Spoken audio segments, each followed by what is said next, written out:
Achieve பண்ணணும். Okay, இப்போ வந்து நம்ம தளபதி விஜய் இருக்கார்ல, அவரோட கட்சி கொடி வந்து நாளைக்கு வந்து ஏத்த போறாங்க. சோ அத பத்தி நீங்க என்ன, உங்களோட கருத்து என்ன? நீங்க என்ன கருத்து என்ன? எல்லாரும் அரசியலுக்கு வராங்க, அவரும் ஆசைப்படுறாரு, வந்து மக்களுக்கு நல்லது செஞ்சா ஓகே தான். உங்களுக்கு ஓகே தான்? ஓகே தான். சரி, இப்போ 2026ல எலெக்ஷன் நடக்குது. நீங்க யாருக்கு ஓட் போடுவீங்க? கண்டிப்பா என் வைஃப் தளபதி ரசிகரா? என் பையன் +2 படிக்கிறான். அவன் எனக்கு 46 வயசு ஆகுது. தெரிஞ்சாங்க என் பையன், என் வீட்டில் என் ஃப்ரெண்ட்ஸு ஒரு 2-3 பேர். நான் மட்டும் அஜித். ஆனால் போடணும்னா யாருக்கு போடணும்னு எனக்கு தெரியாதா? இப்போதைக்கு அவர் ராசிலாம் கரெக்டாக தான் இருக்குது. அதுக்குள்ளே இந்த படத்துக்கு தடை பண்ணிட்டாங்க, தியேட்டர் கொடுக்க மாட்டேன்றாங்க. அப்போ புரிஞ்சுக்குங்க, இதுதான் இதெல்லாம் தாண்டி ஒரு நல்ல இதுவாக பண்ணால் பக்கா. எனக்கு தெரிஞ்சு அவர் வந்து சூப்பராக தான் இருக்கும். அவர் பண்ணுறது நல்லா பண்ணால் எல்லாமே சூப்பர் தான். நம்ம எது கிடையாது. அவர் ரசிகர், எனக்கு ரொம்ப பிடிக்கும். ஓகே, நாளைக்கு அவர் கட்சி அங்கே வந்துடுவார். சரி, உங்களுக்கு எப்படி அவரோட கட்சி? நீங்க யாருக்கு ஓட்டு போடுவீங்க 2026ல? அவருக்கு தான் போடுவேன். அவருக்கு தான் போடுவீங்களா? தளபதிக்கு தான் போடுவேன். ஏன்? அப்புறம் யாருக்கு போடுவேன்? நாளைக்கு கட்சி கொடியை தெரிஞ்சு அங்கே தான் வருவேன். அப்புறம் எங்கே போடுவேன்? ஸோ அவருக்கு தான் போடுவீங்க கன்ஃபார்மா? தாராளமாக சொல்லுவேன். அது வந்து நல்ல மக்களுக்கான ஒரு தெளிவான முடிவு. ஒரு வருஷத்துக்கு ஒரு படத்துக்கு 250 கோடி வருமானம் சம்பாதிக்கிற ஒரு மனுஷன் மொத்தமாக அரசியலுக்காக நான் எல்லாத்தையும் விட்டுட்டு வரேன். எம்ஜிஆர், பவன் கல்யாண், இன்னைக்கும் துணை முதலமைச்சர் ஆந்திராவில், அவரு கூட சினிமாவை இன்னும் கையில் வச்சுட்டு தான் இருக்கு. ஆனால் இவருக்கு தைரியமாக சொன்னார். இதனால வரவேற்கத்தக்க ஒரு தகுதியான ஒரு ஆளுமை நான் நினைக்கிறேன். விஜய் நல்ல பையன் தான், நல்ல ஆள் தான். அரசியல் வந்தால் நல்லபடியாக நடத்துவார். வேலைவாய்ப்பு திறமை நல்ல விடுவார். இளைஞர்கள் ஓட்டு அதிகம் விடுவார். லேடிஸ் ஓட்டு விடும், ஜென்ஸ் ஓட்டு விடும், இளைஞர்கள். இப்போ வந்து எல்லாருக்குமே தெரியும், மாறி மாறி வர்றது, மொத்தமாவே வர்றது வந்து 2 ஆட்சி தான். அதை தாண்டி வந்து நம்ம இப்பதான் வந்திருக்காரு, கொஞ்சம் நாளாக சீமா மாதிரி பேச்சு திறமை வந்தால், சீமான் எப்படி பேசுறாரோ அதே மாதிரி பேச்சு திறமை வந்தால் கொஞ்சம் நாளாக அரசியல் நல்லா பேசுவார். ஓகே சார், அப்போ இந்த 2026 எலெக்ஷன்ல அவர் வரதுக்கு வாய்ப்பு இல்லை அப்படின்னு? வருவாரு, அதிகம் தனி மெஜாரிட்டியில் வருவாரு. தனி மெஜாரிட்டியில், ஏன்னா இப்போதானே கால் எடுத்துருக்கு அரசியலில். அதனால இப்போ 2 வருஷம் 1 வருஷம் அரசியல் நடத்தி மீட்டிங் போட்டு பொதுமக்களை கவர் பண்ணுற மாதிரி இருந்தால் நல்லா. மக்களுக்கு யார் வந்து நல்லது செஞ்சாலும் நல்லது தான். நாளைக்கு அவரும் வரதுக்கு வாய்ப்பு இருக்கலாம். விஜயகாந்த் மாதிரி, விஜயகாந்தும் அப்படிதான் நினைச்சோம் வரல. ஆனால் இவர் வந்தாருன்னா மக்கள் சப்போர்ட் இருந்தால் வரலாம், வந்தாலும் வரலாம். வந்தால் நல்ல மக்களுக்கு நடுத்தர நல்லது செஞ்சால் யாருக்காக இருந்தாலும் நல்ல பேர் தான். ஆனால் இவருக்கு இளைஞர்களுடைய சப்போர்ட் இருந்தாலும் வர்றதுக்கும் வாய்ப்பு இருக்கு, சொல்ல முடியாது. இதான் எதிர்பார்க்குறாங்க, வரணும்னு ஏதாவது மாற்றம் வரணும்னு தான் எதிர்பார்க்குறாங்க. மக்கள் தீர்ப்பு என்னவோ, நடுத்தர மக்கள் எப்படி ஓட்டு போடுறாங்களோ அதுதான். பணக்காரன் வந்து கீழே இருந்து ஓட்டு போடுறது, ஏழை மக்கள் தான் இன்னைக்கு ஓட்டு போடுறாங்க. அதனால இளைஞர்களும் நிறையா போடுறாங்க. இளைஞர்கள் சப்போர்ட் இருந்தாலும் வர்றதுக்கு வாய்ப்பு இருக்கு. அவர் கட்சி ஆரம்பிக்கிறது நல்ல விஷயம் தான். எனக்கு ரொம்ப பிடிக்கும். தில்லான மனுஷன், அரசியல் வரத்துக்கு ஒரு தைரியம் நல்ல மனுஷன், மக்களுக்கு நல்லா செய்வாருன்ற ஒரு எதிர்பார்ப்பு எல்லாருக்குமே இருக்குது. அப்படி வந்தால் ரொம்ப சந்தோஷம். அப்படி பண்ணால் அது ரொம்ப வரவேற்கக்கூடிய விஷயம். ஆனால் அவர் வந்து படத்தில் வந்து ஒரு படத்துக்கு அவர் 200 இருந்து 250 கோடி சம்பாதிச்சுட்டு இருந்தாரு. அதை விட்டுட்டு அவர் அரசியலுக்கு வந்தது ஒரு நல்ல விஷயம் தானே. எம்ஜிஆர் கூட இருந்தாரு. ஆனா எம்ஜிஆர் அரசியல் நடிச்சுட்டு அரசியலை வந்து இது பண்ணார் கடைசி வரைக்கும். எம்ஜிஆர் ஒரு வந்து மக்களுக்கோசம் ஒரு தூரத்துக்கு போட்டு வராருன்னா அப்போ மக்களுக்கோசம் மக்களோட கலந்து அதை நல்ல விஷயம் தானே. சரி, 2026ல எலெக்ஷன் நடக்க போகுது. நீங்க யாருக்கு ஓட்டு போடுவீங்க? கண்டிப்பா விஜய்க்கு தான் போடுவேன். விஜய்க்கு தான் போடுவீங்க? எதனால? கட்சி தொடங்குறாரு, விஜயகாந்த் மாதிரி இப்போ இவர் பண்ணுவாரான்ற ஒரு எண்ணங்கள் தான், எதிர்பார்ப்பு தான். மக்களே அதை தான் எதிர்பார்க்குறாங்க. அந்த ரெண்டு கட்சி தான், ஒன்று ஏடிஎம்கே வரும், இல்லை டிஎம்கே வரும். மாற்று கட்சி இப்போ என்ன சீமான் வராரு, அதே போல் இவர் வருவாருன்னு இப்போ மக்களே எதிர்பார்க்குறாங்க. வந்தாக்கா நல்லது செஞ்சால் நல்லது தான். ஜெயிப்பாங்கன்றது அப்பாற்பட்டது. ரசிகர்கள் மத்தியில என்னைக்குமே வந்து அவர் வந்து ஒரு பெரிய அளவில் தான் இருக்காரு. சரிங்களா?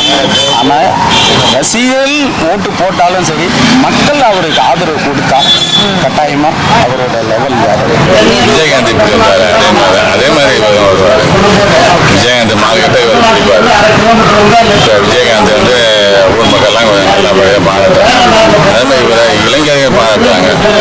இவரை இன்னும் 2 வருஷம் அடுத்த எம்பி எலெக்ஷன்ல ஒரு 5 சீட்டு பிடிக்கலாம். பட் இப்போ அவருக்கு யங்ஸ்டர் சப்போர்ட் வந்து ஆக்சுவலி பார்த்தீங்கன்னா ரொம்ப நிறையவே இருக்கு. 90% ஆமா, அப்போ இந்த வாட்டி எலெக்ஷன்லயே அவர் வரதுக்கான வாய்ப்பு நிறையவே 90% எந்த பிரயோஜனம் இல்லை. ஜாதி ஓட்டுக்கு தான் இந்த தடவை எலெக்ஷன் அதிகமாக எல்லா ஜாதிக்காரங்க ஓட்டு போடுவாங்க. ஜாதி பிரிச்சிடும். அதனால இவர் வந்து படித்த பட்டதாரிகள் தான் இருக்காங்க. அவங்க ஓட்டு போட்டாதான், அவங்க நினைச்சு ஓட்டு போட்டாதான். 2026 வந்து கன்ஃபார்ம்டா வந்து அதாவது அவங்களுக்கு டஃப் கொடுக்க வேண்டிய ஒரு நிலைமை நிச்சயமா அன்னைக்கு விஜயகாந்துக்கு எப்படி வந்ததோ அதை விட அதான் சொல்லணும், ஒரு 5% 4% நிச்சயமா மேலே தான் வருமே தவிர கீழே வரதுக்கு வாய்ப்பே கிடையாது. ஸோ ஆகையால் அவங்களுக்கு டஃப் கொடுக்கும்போது இது யோசிக்கக்கூடிய விஷயம். 2 கட்சியும் 2 கட்சியும் தான் இல்லை, இன்னும் சில கட்சிகள்லாம் யோசிக்கக்கூடிய விஷயம் தான். அதுக்கு இப்போயும் அவங்களே கொஞ்சம் ஒரு இதில் இருக்காங்க. இவர் ஆனால் தைரியமாக வந்துட்டாங்க. அது ஒரு பெரிய விஷயம் இல்லை, அதுவே பெரிய ப்ளஸ் பாயிண்ட்.